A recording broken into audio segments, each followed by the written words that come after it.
Hi, Rich from Patriot Classic 4x4, and today for our tech tip is the problems that you run into on this. Now, we haven't done a lot of these Broncos, but every one that we've done so far, there's a problem with either this tab or the tab that's welded on the body. Chances are it's probably that, but unless we was able to put this on original body, we can't say for sure. It's just that between the two, they don't fit. And our very first one that we did, we found that out after the body was painted and after it was undercoated, that this thing was a mile off. Now, we've already tested this one here, and it's even further off. With the other one, the very first one, we were able to get it up in there, and then that's when we noticed that the brackets didn't align with one another. And the problem also is that these things that I see a lot of these Broncos, that there's a pucker or there's a bulge in there. And the reason being is because they don't have this lip fitting nice and flush, and they're putting it in a bind when they're trying to mate these two together. So these two have to fit absolutely flat on there, and make sure this is fitting flat. So this has to fit on here first, and then align this in accordance with this piece right here. So what we're going to do is I'm going to show you right now just how far off this one is, which is, like I said, it's a lot further than the very first one. This one, I literally can't even get the tube up in there because this bracket is so far off. So we'll move this light around, or you can take a look at this right here first. And what I've done, I've already pre-drilled those with an 1/8 inch drill bit. And then I'm going to use a right angle drill with a step bit in there, and I'm going to drill this thing out. I'm going to fit this up in there. I'll get 3 screws in it, 2 or 3 screws in it, get it in there where it's laying nice and flat, it's not in a bind. And then I'll align this to where it matches with this. And hopefully I don't have to bend or move this because this is welded all the way around. It's welded, brackets welded to the small tube and on the big tube. So take a little bit and you only have a little bit of flex on this. But right now we're going to show you just how bad this thing actually fits. I've got it up in there as far as I can get it to go. And you can see this thing isn't even close to lining up and laying flat up against that bedside like it should be. Now, when you get down here, you can see really just how bad that's actually fitting. And there's not anything I can do to get the brace around the other bracket. So what I'm going to have to do is take this back out, and then I've already got this pre-drilled with 1/8 inch holes, and I'm going to take a unibit and I'll finish drilling this out. Then I'll stick this back up in there, put the 3 screws in it, or 2, and make sure it's in there laying nice and flat, it's not in a bind, and then I'll take this bracket and I'll move it to where it's going to line up with this one. And hopefully I don't have to bend or do anything with this because it is welded. The small tube is welded to the bracket, and so is the big tube. So I don't have a lot of fudge room on that right there. So hopefully I can get all the adjustment I need out of this bracket right here. So right now, I'm going to drill this thing out. So let's get ready to rip and tear, boys.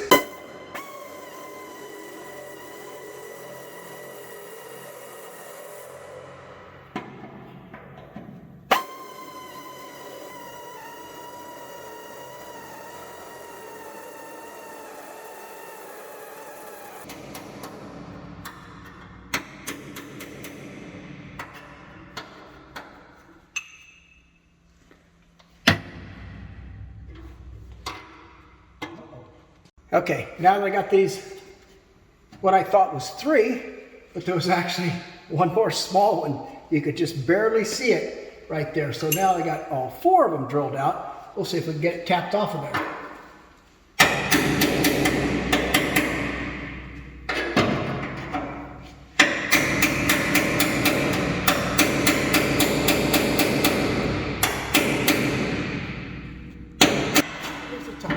That's what I wanted right there.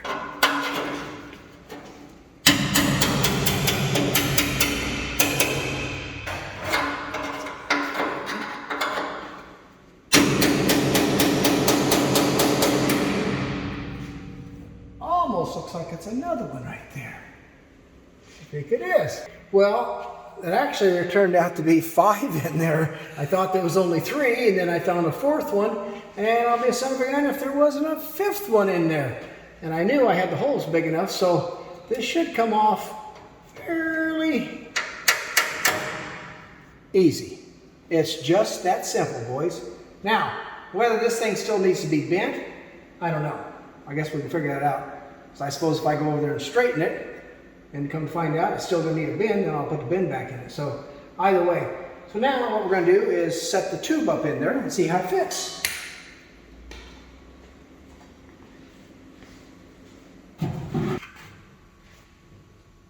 There, now take a look at that.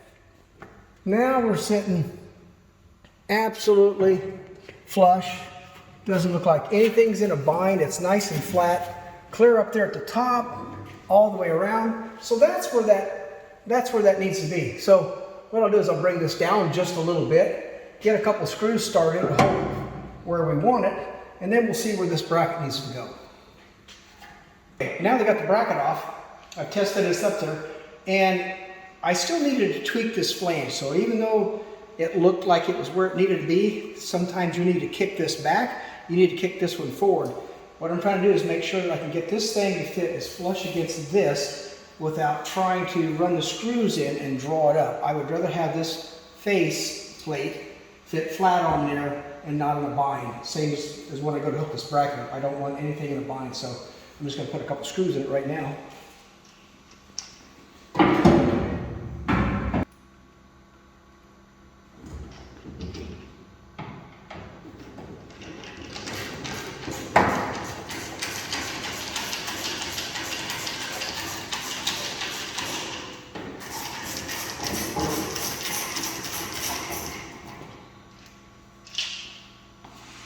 Okay, so now this is nice and flat. So like I said, I bent that mounting plate on the back side a little bit to where it actually fits this, rather than trying to just take the screws and bend it in and then buckling this part right here. So this, when we bolt this thing in, this will be nice and flat right here. So now what we got to do is take a look and see where we're at on the underside, just see how far off this thing is.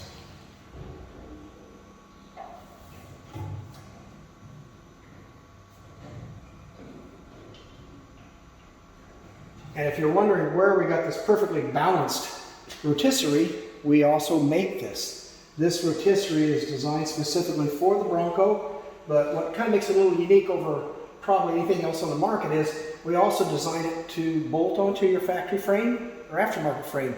So if you want to paint your frame, you can simply bolt it on this, rotate it around, do whatever you need. So it's really a neat unit that we've got. We don't bother with the centerpiece. We can, but if we were to make these and ship these, then that piece would probably have to be in two sections. But just for using it around the shop, we don't find that we really need a center section there to connect it. But it's probably one of the nicer ones on the market. It's a little smaller in design, so it's not as big and bulky and heavy. But it also does have bearings on it. We run bearings on the back side, so everything runs really smooth. And like I said, it is counterbalanced, so one guy can sit here and turn these things around all day long. So anyways, that's just a plug for our rotisserie that we made.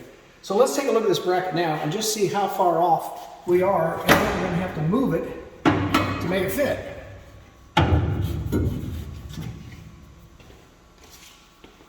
So here's where we were. Now, it's almost hard to believe that this bracket could be that far off, but take a look and see. You can see where it was. Okay? You can see the bracket now. You can see where this bracket was, which had been clear over here. And look where the hole is for this bracket right here. That's why I couldn't even get the tube up in there, because this bracket was in so far that you couldn't even get it up in there. So this bracket's now, I'll probably wind up flattening this thing out, but this bracket is going to go right about here. So that was more than what I'd call a mile off. That is just so far off that you'd never make it work. So I'm going to straighten the bracket here, and we'll put it where it needs to be.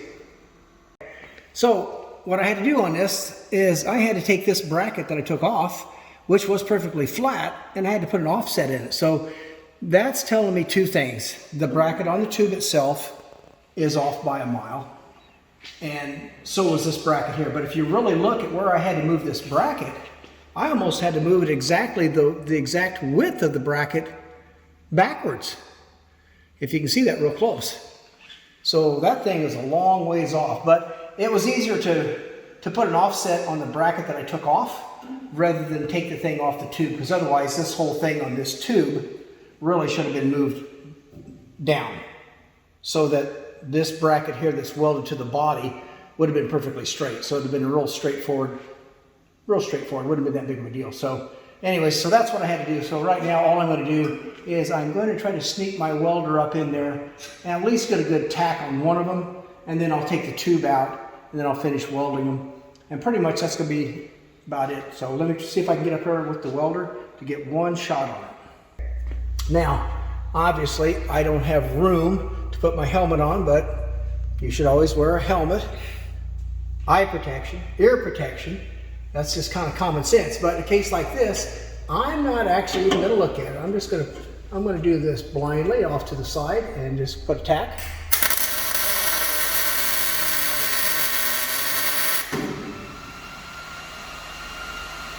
My gosh, does it get any better than that? Okay, so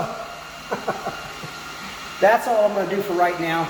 So I'll take the vice grips off, take the screws out, take the tube out, and then I'll get up in there, probably with a helmet. I'll have more room, and then I'll completely weld that, and then that'll be set. So if you look at the tube, you'll see that this thing is nice and flush.